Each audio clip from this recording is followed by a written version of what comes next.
Hello my beautiful online babes and welcome back to my channel. Alright guys, so today's video we are going to do a Big Brother Canada Season 9 cast assessment. You probably didn't know this about me, but I am a huge fan of the show. I used to watch the Filipino version, I used to watch the UK version, the Celebrity UK version, I used to watch the Australian version. I wouldn't say I'm a super fan. I don't watch the feeds. Typically, I do lose steam and I lose interest towards the end because a lot of the times my favorites either just get voted off into jury or don't make it at all, which is kind of sad. I'm gonna try my hardest to stay invested from the very beginning to the very end. We'll see how far I get. I might just quit halfway, who freaking knows, but whatever, we'll just document it as we go along. So in this video, I'm just gonna go really brief. I'm gonna do a first impressions. I'm gonna predict how they finish in the season, whether they're gonna be pre-jury, jury, or a finalist, and we'll see if my predictions come true.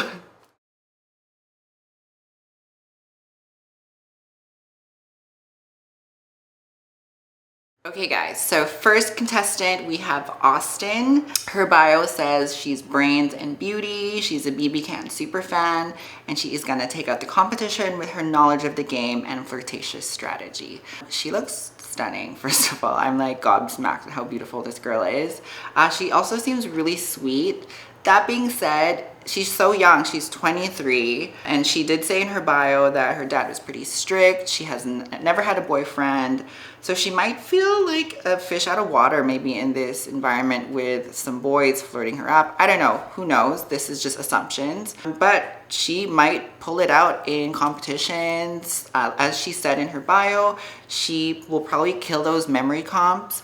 Hopefully she comes through. Hopefully she's a challenge beast. It would suck to see her fade into the background. Right now, I think she has a very strong presence. She's like the girl next door that also has like a femme fatale aspect to her. We'll see. I like her. She seems cute. I think she's gonna make the jury for sure. I highly doubt she's gonna be an early boot. She seems like she can either coast through for the first half of the game, or who knows, she might pull some wins and pull like an Erica, for example, and just like start winning shit. We'll see. She seems super down to earth as well. Yeah, so that's my thoughts on Austin. Let's move on to the next house guest. All right guys, so I just watched Beth's intro. Beth is 27 years old. She's from Tomahawk, Alberta. I don't know where that is. Occupation, homeless support worker. Beth is a country girl, but she has trauma training, physical strength, mental fortitude.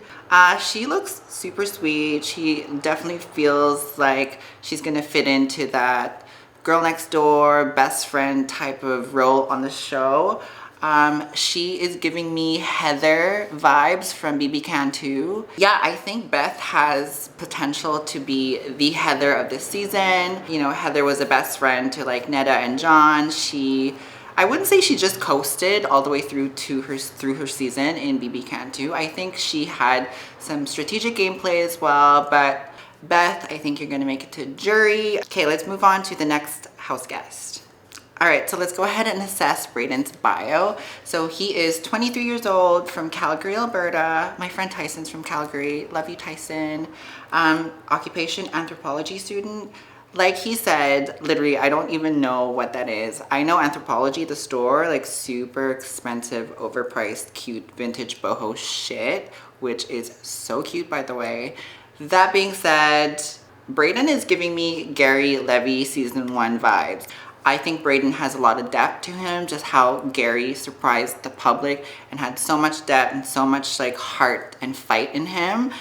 Gary in season 1 and season 5 was probably one of my favorite players. He is just such a go-getter and just never say never. I don't think he ever gave up in the game. And the sass came in handy because people were afraid to make moves against Gary. And I think Braden is gonna be giving off the same vibe. I think people are gonna be intimidated by him because he comes across very intelligent, but also sassy. And for some people, that's gonna be a reason for them to nominate you, right? I honestly predict that he has a good chance of either making it to Final Four.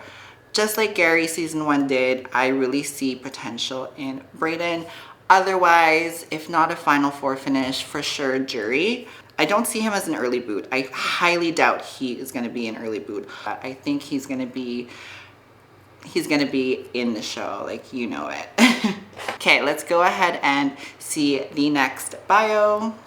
Okay, folks, I just finished watching Kyle's intro video. First of all, Kyle is a hottie. Tall brunette guys who play hockey. I mean, ugh, come on, like, eye candy for sure. Eye candy for the season. The chest hair is everything. Okay, enough about his looks. Kyle's 26. He's from Red Deer, Alberta. His occupation, unemployed hockey coach. Cute, cute. Kyle is giving me a lot of John Party, BB Cantu vibes. Tall, cute, goofy guy, like very down to earth. The fact that he's unemployed, I think that's gonna play well with his likability. He's definitely a likable guy, but he is a hockey coach, and you know, when you hear hockey or anything athletic, that can put a target on your back. I honestly predict he could be an early boot, maybe first 4, just because I think people playing the game are just smarter now. They're not gonna allow these hot jocks to run the seasons no longer. Like, we're hyper aware now of like how dominant some of these guys are. Like, I remember the season with Adam and Dane and Anthony, and I do not want this season to turn into like a bro Final Four. Like, that would just suck. I want to see like a sorority house for the finals. Like, all the girls and the gays just having a major kiki in Final Four, just fucking celebrating and just glamming it out. Like, that is my ideal Final Four. And sad to say, as cute as Kyle is, I want him gone in the first 4 evictions. I do not want to see him in the final. I don't want to see him in jury.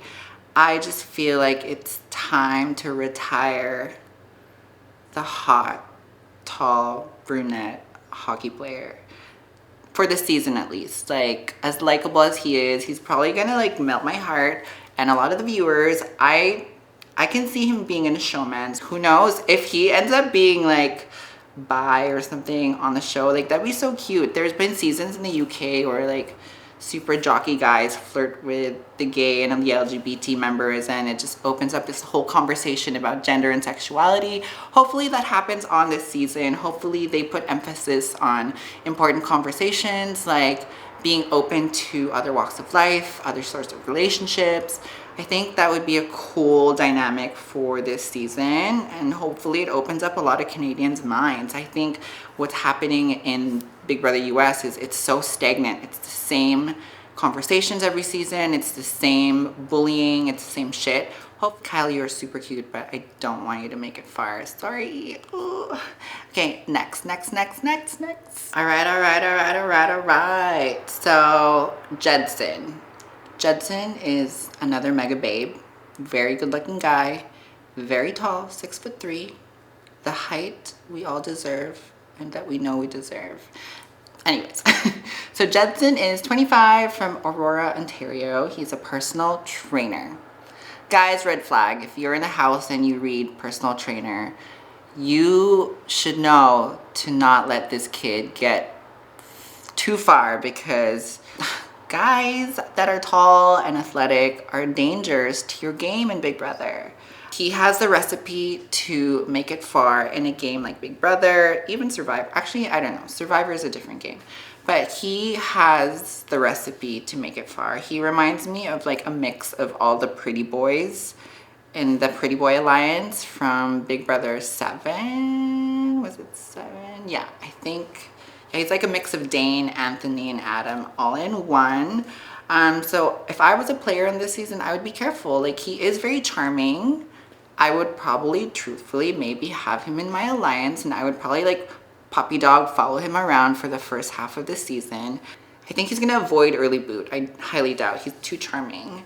That being said, yeah, I think he has potential. He has the recipe to make it far.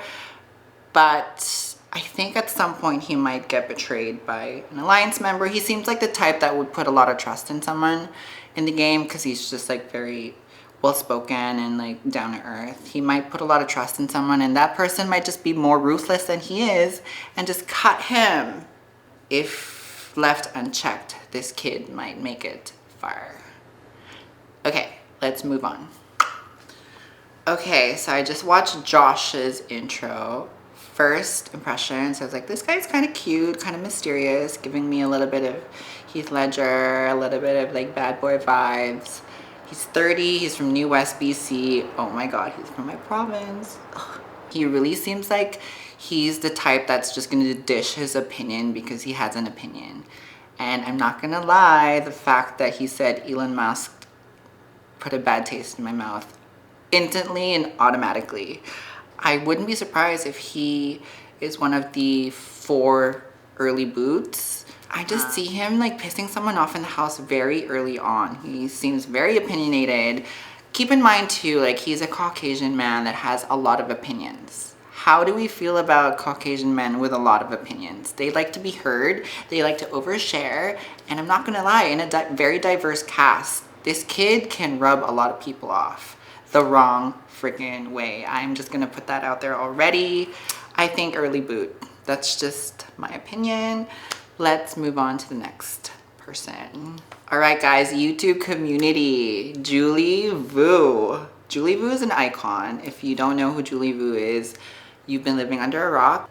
Like, Julie's been around for a while. Like, she documented her transition on the internet. I used to watch her videos actually early into my transition, along with Gigi Gorgeous, with Lademi. They were the first crop of big trans YouTubers to document their transition. So mad respect to her. And also the fact that she's the first trans femme contestant for BB Can, like, that's so amazing. And, you know, she deserves it. All these years of being online and just like serving looks and serving content, like, this is a big break for her, and it's exciting that the rest of Canada is gonna see more of her and maybe get more appreciation for what she's done for the YouTube community here in Canada. Honestly, I see Julie making it far in this season.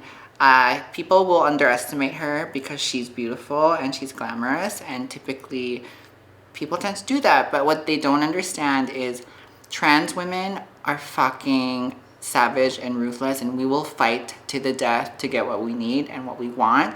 And I definitely see that in her. I see a fighter in my trans sister, so I think she's gonna make it far. Hopefully she makes it to top 4. I honestly see her in the top 4.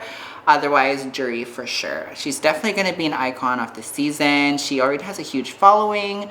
If there's ever like a Canada votes kind of thing, she's definitely gonna get a lot of the votes because of her online presence, showman's potential. Who knows, like, yeah, she could probably showman's it up. I really see her and Brendan like linking up. I just have a feeling that their sassiness and their glam is just gonna click and they could run the show. There is a downside if her and Braden do link up. They're kind of a force to be reckoned with if they do become a duo, and people will see that. I hopefully that her presence on this show and this season will make, you know, the rest of the industry see that our stories are important, that we are bad bitches, that we can freaking serve in reality shows. Like, there needs to be more trans representation in a lot of reality shows, whether it be your like romance, whatever shows, dating shows, or like The Amazing Race, for example. Like, fucking put us on there. Like, girl, we are gonna slay.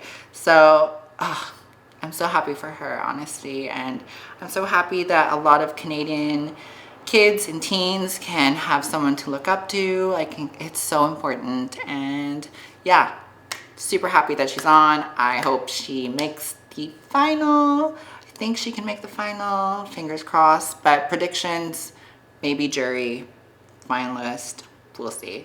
All right, Kiefer, Mr. Kiefer Collison.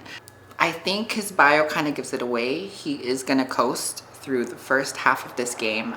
I do not see him being a target. I highly doubt anyone wants to take him out this early in the game because you want people like Kiefer in the end with you because you can probably beat them in a, you know, physical comp. I feel like Kiefer is so down to earth and so nice. Like he seems like such a pleasant guy that people will feel incredibly guilty or won't even think about nominating him because he's just so kind. Like he seems like such a kind soul. People will keep him. He's gonna be like, I don't know, he reminds me of Damien for some reason. Damien from season 7. Damien's really cute. But yeah, Kiefer reminds me of Damien in the sense that he's kind of like a lost puppy, or he'll probably play it up. He's gonna play it up that, you know, he doesn't know what he's doing, he needs help, like he's just here to like be friends with everyone. But there's a little game involved with the way he acts. Like that's how I see him. I think he's gonna make jury for sure. Next house guest. All right, guys, so I just watched Latoya's intro. Latoya's 34 from Pickering, Ontario. She's a police officer. Very interesting. So I feel like Latoya is gonna be a bad bitch. I think she has what it takes to make it to jury for sure. But also to the end, I think she could be a fan favorite. Latoya's stunning. I think she looks so beautiful. I think she could be badass. I think she's gonna be strategic. Latoya could be like the Davon, Bailey, and Ika combo, like the easy to talk to, sweet, but also like fighter house guest that we all enjoy and love. Like she could be the dark horse of the season. People might overlook her. I love contestants like Latoya because there's a lot of depth. You can tell there's a lot of depth to who she is. And hopefully she proves me right. Hopefully we get a sick Big Brother player out of her. Yeah, I think she's cool. She's gonna be badass. Love it. All right. We have Mr. Rohan Kapoor, 26, from Toronto, Ontario. I feel like his role in this season is to be the guy we root for to fail. I think his intro sets it up. Like, we want to root for him to fail. I don't think he's going to be the villain of this season. I highly doubt it. But I think he's just going to be someone we watch blow up people's games and his own game. I have a feeling he's going to be that guy that plays too hard, too fast, that shoots a lot of people in the foot. And I just think people are gonna, I don't know. I don't know if people will trust him. Like, I already don't trust him just like looking at him. Just because, I don't know, he just gives off this vibe that he is snarky and snaky and he knows a lot. But he could be an early boot, to be honest. Like, I think it's between him and Kyle to be early boot, like the first one out. Who knows? We'll see. Maybe the house loves them. I don't know. I could be totally wrong, but I'd vote him out early, like, to be honest. But you're cute. Good luck. Bye. Bye. Okay, next. All right, Miss Tina Fizzle. She's so sweet. She's 42. Not only is she, you know, in her 40s. Guys, 40's not old. Like, she's still healthy and like fucking kicking ass, doing hockey and being a graphic designer. She's so sweet. I hope she makes it far. She's really sweet. She's a member of the LGBT. I always stan our community. She just proves the point that we need to see house guests like her. I see in the comments, like, there's no eye candy, da-da-da. It's almost like people are just wanting cute people on the show to, like, watch them hook up and shit. No, we need people like Tina on the show. We need people like Julie on the show. We need people like Braden on the show, because these are friends that we have in real life. These are bosses, co-workers. Like, it's so important to see the diversity that we have this season. It's so nice to see. As for Tina, I honestly feel like if she plays her cards right, she could just fade into the background until jury, and then she could start playing. She could honestly just do that. She seems sweet enough to be a go-to for most house guests to talk to like relate their feelings or whatever. She can play a perfect wallflower, but just surprise everyone towards the end and just like pull out the stops. Like, she could be an early boot or jury. Anyway, let's move on to the next cast members. All right, guys, so we have Tashawn. He's 29 from Montreal, Quebec. He's an urban planner. What's an urban planner? I don't know what that is. I think urban planners plan city infrastructure. I don't know. Anyways, Tashawn is prepared to charm the house guests. Aren't they all? Tashawn reminds me of my really good friend Tyrell. He reminds me so much of my friend. I think Tashawn is gonna make jury for sure. He would be a powerhouse though. If him and Jensen partnered up, they would be a freaking male powerhouse, like a male alliance powerhouse. We don't want that. We want the girls and the gays to get far. Let's just go with like late stage jury. Possible showmans might get him far. Yeah, we'll go with that. We'll go with that. The last house guest. Guys, we made it to the end of the assessment. Our last house guest is Miss Victoria. She's cute, like she's fun. I like her already. She seems like a great person to round out the cast. We need someone who's kooky, who is loud, and she definitely fills that quota. Like she has a huge personality. Now, do I automatically put her as early boot? I don't think so. I think she could stick around and just be fun. She could be the most fun house guest. That being said, because she does say she's always high energy, she could get on some of the guys' nerves. I don't know. I always assume it's guys that would like be annoyed with personalities like her. I think her story is beautiful. I love bubbly personalities. Victoria's cute. Like, I think she's gonna make it past the first 4 weeks. That's my thoughts on Miss Victoria. I love her pink hair. Get it, girl. Okay, final thoughts on the cast. So refreshing. Honestly, incredibly refreshing. I think finally this feels like a season that is not gonna play out the way the others did. It's not the same type of like ragtag, showmancy, young, or like type people that they cast. Like I think there's so much variety of characters here that it's really gonna paint a different picture throughout the season. We're gonna have different discussions, different conversations, different drama. Anyways, guys, let me know in the comments down below who your faves are so far. Please like and subscribe. Please follow me on all my social media handles. Thanks for tuning in, guys. I'll see you guys in the next video.